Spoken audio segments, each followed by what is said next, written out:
everybody! It's Halloween, which is why I'm dressed like this, even though I'm not doing a Halloween themed video. I'm also wearing these leggings. It's very fun.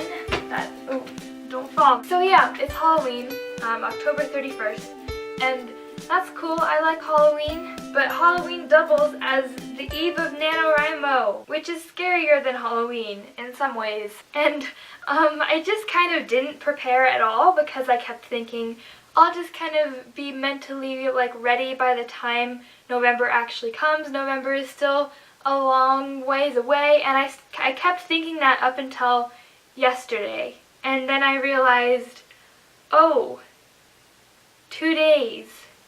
Not a lot of time to prepare for NaNoWriMo. So now I'm going to be a hypocrite and give you advice for preparing for NaNoWriMo.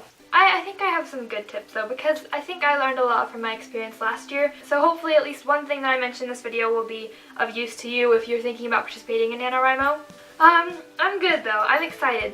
I'm fine. I'm not freaking out at all. I do feel a little nauseated.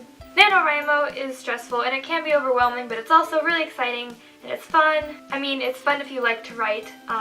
It's probably not fun if you just really hate writing. But I'm going to go ahead and make the assumption that if you're watching this video, you're probably thinking about participating in NaNoWriMo.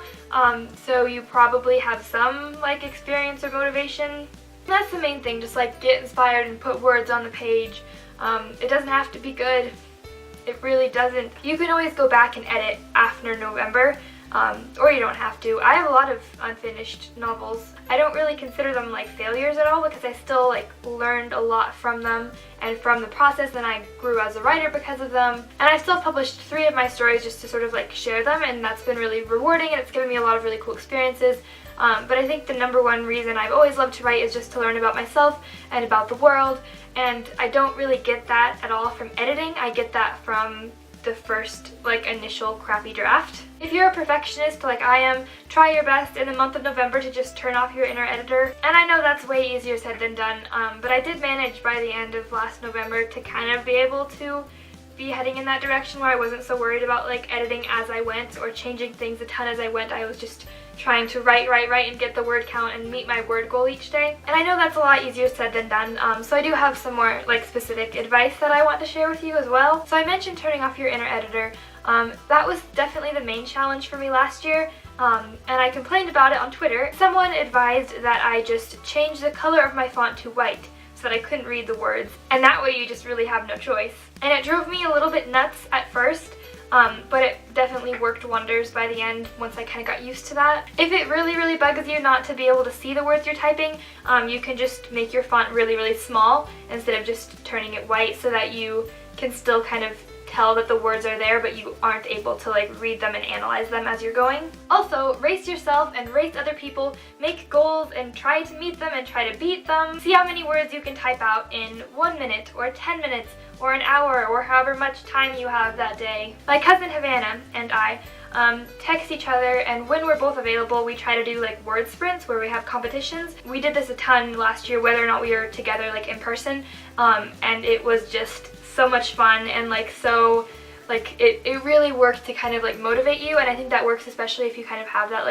competitive side to your personality. You can follow at Nano Word Sprints. Follow them on Twitter, and you can turn on notifications so that way when you check your phone you can kind of be reminded hey, I'm participating in NaNoWriMo and I want to win, so I should probably find some time to write today. Or maybe I should take a break from whatever I'm doing right now to do a quick word sprint along with the rest of the Twitter people. But it really can be so inspiring to just dive into a project and a goal that you're passionate about. So do what you can to get excited, because if you're not inspired, it's not going to be fun and it's not going to go very well. I think that it's really beneficial to have a place to write where you can kind of shut out everything else. It's similar to the concept of not using your phone or doing your homework in your bed, so that as soon as your body gets into your bed, it knows that it's time to sleep and it recognizes the purpose of that place. Writing or doing whatever you're passionate about can be the same way. For me, it's the book nook in my basement, this space that we're in right now. I've written so much down here that as soon as I get here, I get the urge to write. And I do write in my room all the time as well, or like I'll go outside, or if I'm like at my grandparents' house, sometimes I'll like bring my laptop and sit with their dogs or whatever. But I think you should do whatever you can to really like isolate the experience of writing and make that experience more unique than a lot of the other experiences you have. So like if when you watch Netflix, right, you're like sitting on your bed with your laptop staring at the screen, and when you write you're also sitting in the same place on your bed with your laptop staring at a screen, then it's gonna be harder to kind of like switch your brain over to like writing mode. Something that really works for me is painting my nails dark colors. Right now they're just like stick-ons for Halloween. I like to paint them either like a really dark blue or like a dark red. I don't know why or what it is about painting my nails dark colors, but it really sort of like boosts my confidence and helps me focus.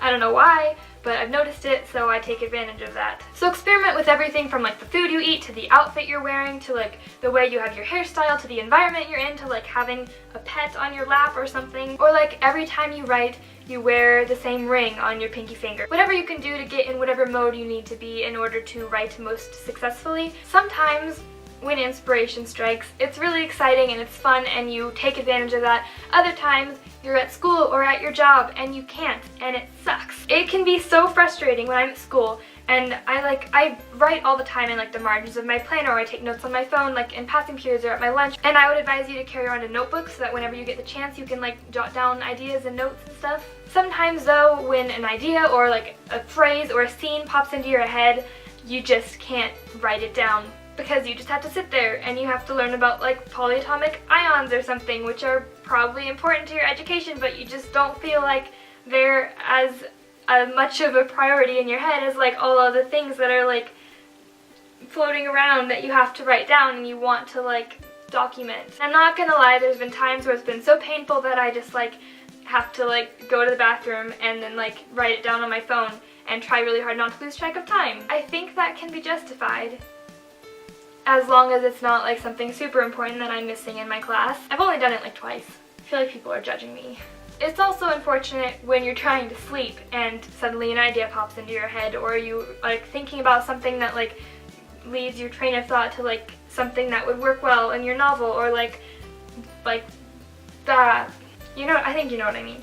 And I'm someone who like needs my sleep to stay healthy. I'm already like a pretty fatigued person, and I've been getting more sleep and trying to reduce stress in whatever ways possible, and like drinking a lot of water and taking vitamin D because I have a vitamin D deficiency, and I think all that's been helping. So I don't really want to like go backwards and like get really sleep deprived and unhealthy during the month of November, because like being tired and unhealthy is the last thing anyone wants to associate with their passion. So I would say like don't stay up late even if it's tempting, unless you like absolutely have to. This is really hard for me because I tend to get like more focused and more inspired at night, and that's like the only time my house is actually quiet. But it's a goal of mine to only stay up later than normal on like weekends and Thanksgiving break, and like maybe a couple of exceptions if it's really necessary. And then my last word of advice to you is try really hard not to limit yourself to just one writing process or one plan. If you get stuck, just don't give up. Again, that's easier said than done, but I've been in that position. I am in that position all the time with my stories,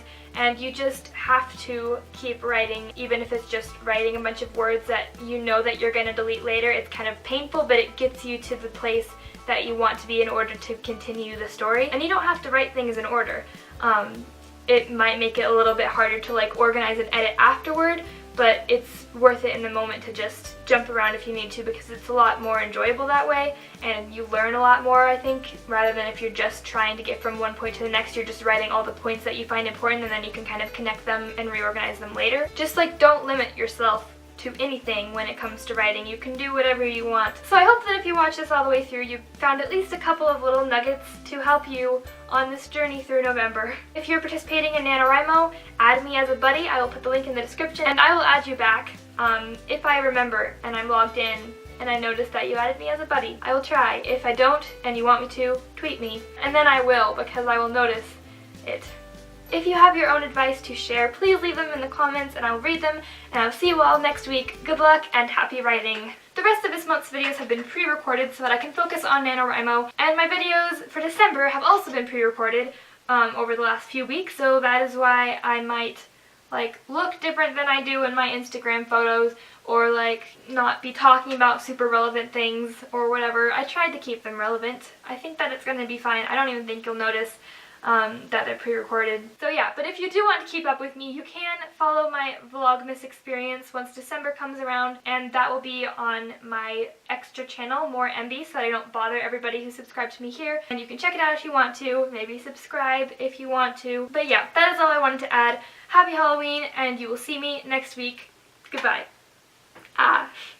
NaNoWriMo. Good luck. This is scary. I feel like as soon as I turn off the camera I'm gonna have to start writing, but that's not actually true because it's still October right now. Alright, bye.